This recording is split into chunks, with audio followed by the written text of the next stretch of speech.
organic, unpredictable, unknown, lovely, beautiful, a sense of fulfillment. This is part of the pleasures of life and not the chores of life.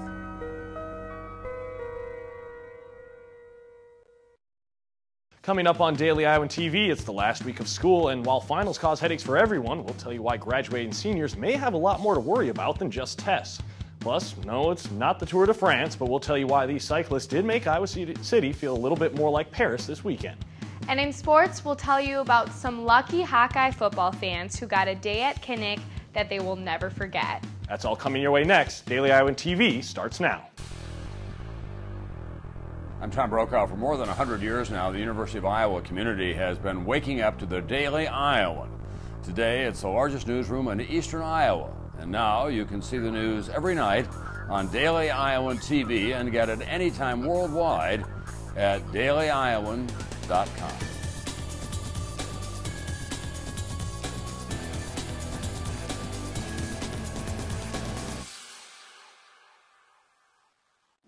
Hello and welcome to your Sunday edition of Daily Iowan TV. I'm John Detcott. Well, UI students only have one more week of school to go, and while many students on campus are dreading finals, graduating seniors are enjoying their last week of school before they have to face the real world. Daily Iowan TV's Rector has the story of the poor job market that awaits the UI's alumni-to-be. I'm standing here inside the UI's main library, a place where many UI students find themselves during this time of the semester. Yeah, you guessed it, it's finals week again.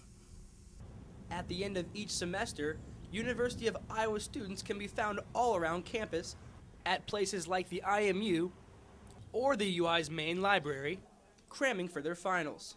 And this semester is no different. The UI tries to keep the mood light, though, giving out free coffee during this stressful week. And while a lot of UI students can't wait for the year to end, most UI graduating seniors aren't ready to go yet. But whether they like it or not, their day of reckoning is coming soon. Statistics show that college students with loans graduate owing an average of $25,000. Also, for the first time ever, Americans owe more on student loans than credit cards. Because of this struggle, a lot of graduates will be going back to live with their parents, and some who can't find a job will end up working unpaid internships. And the problem only seems to be getting worse. It's the main issue that President Obama addressed when he visited the UI 2 weeks ago. Since most of you were born, tuition and fees at America's colleges have more than doubled. And that forces students like you to take out more loans and rack up more debt. The average student who borrows to pay for college now graduates with about $25,000 in student loan debt. And in this state, it's even higher. So for those students who are stressing about finals, just wait till you enter the real world. Rector, Daily Iowan TV. Many streets downtown were closed off Sunday as Iowa City played host to a local cycling tradition. Today marked the 35th anniversary of the Old Capitol Criterium bike race, which was started by Daily Iowan publisher Bill Casey. The day of racing featured 12 events divided up based on category and skill level, with bikers' ages ranging from 10 to 75. The feature race of the day was the men's professional race, which consisted of 40 laps around the twisting 1-kilometer loop that included a major climb up Jefferson Street. Organizers said the large turnout was thanks to Iowa City's strong cycling community. Cyclist or not, it's a great time just to come out, have some fun, watch the bike races. More and more people are just amazed at how fast these guys can go. And although people definitely had a good time, it wasn't all just for fun. Organizers gave out $4,000 in prizes to the top finishers. And as downtown Iowa City continues to grow, managing that growth is becoming a very real concern. And on Saturday, a few dozen residents and city planners took a walking tour of Iowa City to get a first-hand look at where improvements can be made. The group followed the border of the floodplain and drew ideas from famed economic theorist Jane Jacobs. Officials said they want to increase accessibility and build more multi-purpose areas. To do that, just like any city grows organically over many years. Officials estimate the projects currently under consideration could add as much as 800,000 square feet of commercial space to the area over the next 5 years. And still to come on Daily Iowan TV, we'll tell you about a new fitness program that's gaining ground with students trying to lose weight. And in sports, we name our male freshman athlete of the year. That's coming up in just a bit, but first let's go now to Muriel Kone for your local weather forecast. Muriel? Thanks, John. Temperatures look to be nice throughout the week, starting with tomorrow morning with a high of 60 with a 70% chance of rain.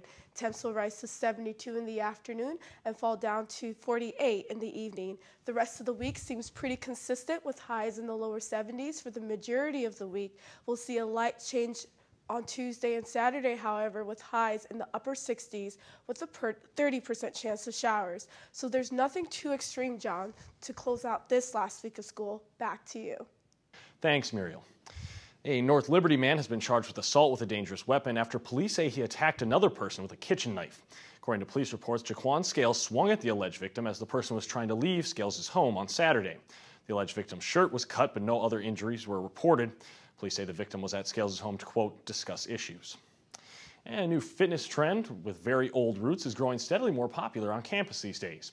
Daily Iowan TV's Kate Constable tells us why more and more students are turning to this uniquely efficient workout program. Kettlebells originated hundreds of years ago as a form of training in the Russian military. Nowadays, the weight that resembles somewhat of a cannonball has caught the attention of celebrities, and from there has grown to become a very popular type of mainstream workout. But what makes this exercise so enticing to the busy American is the fact that it's very time efficient. One of the reasons I love it is because you get super effective workouts in an efficient time. So your workouts are going to combine both your strength and metabolic, or your aerobics. You're going to get your heart rate up, the aerobic versus anaerobic, and you're just going to burn crazy calories. And when she says crazy calories, she means it.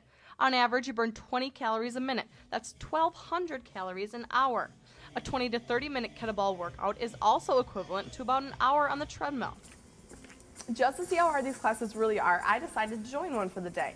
And after a couple exercises, I was tired and sweating, and I can tell I'm going to be very sore tomorrow. And while some people think that being in these classes are mainly all girls, it's a lighter workout, but it's still a very sufficient workout for guys too. You know, you have a set workout, you do it, you go to completion, and Emily works us pretty hard. You know, I can't change my rest sets. I had no problem with it. Like, if I want to increase the weight, I'll do another bell. So. The bell works all sorts of muscle groups at the same time. The secret is in the way the weight is shaped. The placement of the handle causes instability that requires your entire body to be engaged, resulting in a better muscle workout. It's not like you're standing and doing bicep curls. All the movements are using multiple muscle groups, but kettlebell really focused on your whole posterior, so your back, your glutes, your hamstrings, and that's going to help just, in general, kind of a smaller portion. Besides being fit and strong and looking better, you're going to be able to stand taller and just live healthier. With the growing popularity of this exercise, fitness clubs all over the country are beginning to implement this exercise into their daily fitness routines and group fitness. I'm Kate Constable, Daily Iowan TV. Protesters took to the Ped Mall this past weekend to rally against size discrimination. On Friday night, a couple dozen demonstrators stood outside the Union Bar to protest what they called unfair treatment by bar employees. UI junior Jordan Ramos organized the rally after she says workers at Union refused to let her dance on a platform because of her size. Ramos said she is tentatively considering starting a student organization to work against size discrimination in the future. And it was a big weekend for the Hawkeye baseball and softball teams, but to tell us why it was the football team that might have had the biggest impact, we go now to Daily Iowan TV Sports' Alicia Denez. Although there wasn't a football game being played, for some special Hawkeye fans, Saturday at Kinnick Stadium was certainly a day to remember. Daily Iowan TV's Jake Abrams tells us how the Iowa football squad not only hosted a day full of smiles, but how they also made several dreams come true. It was these faces that had an experience they will always remember. I don't think there could be anything to put me down today. And it was these senior football players who had a day they will never forget. Seeing the smiles on their faces and knowing that this is just a huge deal to them, and it's just a great experience for us. I think you could ask any of these 18 other guys and they'd all agree with that. That's because the Hawkeye seniors hosted Camp Courageous, a camp that cares for adults and children with special needs. And for one day, they got to enter these gates and experience what it's like to hang with the Hawks. New friendships were formed as these kids got a backstage pass along with some new best friends as the senior football squad showed off their locker rooms, even their visiting locker rooms, and the campers got the opportunity just to hang out and feel like part of the team. This is an opportunity in a lifetime. They're going to remember this day forever. They also got to explore the press box, hang out with Coach, and even be James Vandenberg's newest wide receiver. And for these campers, the day was extraordinarily special because they got to hang out with their heroes. Many of them grew up watching Iowa Hawkeyes play, so it's really nice that today they have a chance to actually meet them and interact with them and get autographs and take pictures, and for a lot of them it's made their day. But it's the kids who made the day for the athletes, who went home on Saturday with many stories that they'll keep with them throughout their playing careers. There's a little kid named Owen that was future running back here. I think he was taken off through some of the press box halls, but it was a great day and got to meet a lot of different people. There's a kid here named Donald, and we were up in the press box, and he said he's having a great day, one of the best days he's ever had, and that's really makes you feel good, and it was really nice to see someone else having a great time. James Ferentz also told me that it's a two-way road for the Hawkeyes. They want the community to come out and support their team every week, and therefore want to give back to the community as well. And on Saturday, they definitely built those relationships on a whole new level. Reporting from Kinnick Stadium, Jake Abrams, Daily Iowan TV. And the Hawkeyes will be preparing for their 2012 football season beginning this summer. And it's that time of the year again when the Daily Iowan nominates Hawkeye athletes for various awards. And this year, Male Freshman of the Year had to go to Aaron White. White had a standout year, and it's only the beginning for this young Hawkeye. The 6'8" Strongsville, Ohio native came in for the Hawkeyes and didn't seem at all intimidated by his rookie status. White competed in all 35 games, starting the last 14. After his freshman season, ESPN.com named him the 15th best freshman nationwide and the 3rd best in the Big Ten. That isn't all, though. White also was named Big Ten Freshman of the Week 3 times, a Kyle Macy Freshman All-American honoree, and was named to the Big Ten Conference All-Freshman team. White led the Hawks in rebounding, averaging 5.7 a game, second in blocks with an impressive total of 23, and ranked 3rd in scoring with an average of 11.1 points per game. He's also 3rd in steals with 31 over his freshman season. There's no doubt that Hawkeye basketball fans are eager to see this guy back on the court next year. And there were a few spring sports teams in action over the weekend. The Iowa baseball team had a 3-game series against Michigan at Duane Banks Field.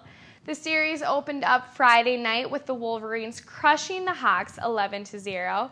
Saturday afternoon, Michigan took another win, beating Iowa 8-2. The Hawkeyes pulled out the last game, though, winning 7-2. The weekend series puts Iowa at 19 wins and 24 losses for the season. The women's softball team had some games of their own this weekend against Ohio State University. The teams faced off Saturday with a doubleheader, and the Hawkeyes took both games. The first game ended 2-0, and the second game saw a few more runs scored with a final of 13-5. Iowa couldn't sweep the whole series, though, losing Sunday's game 2-1. The Hawkeyes currently sit 14-7 in the conference play, making them still competitive for the Big Ten Conference title. The softball team will finish up its conference play next weekend with a series in Minnesota against the Gophers. That's all I have for sports today. Back to you, John. Thanks, Alicia. And only with Daily Iowan TV can you get a sneak preview of tomorrow's print edition of the Daily Iowan. Read about a new treatment for breast cancer patients over the age of 45. Plus, how the UI Police Department is using social media to help stop crime. And that'll do it for this edition of Daily Iowan TV. Be sure to check us out at the same time tomorrow or anytime online at dailyiowan.com. Thanks for watching. Have a great night.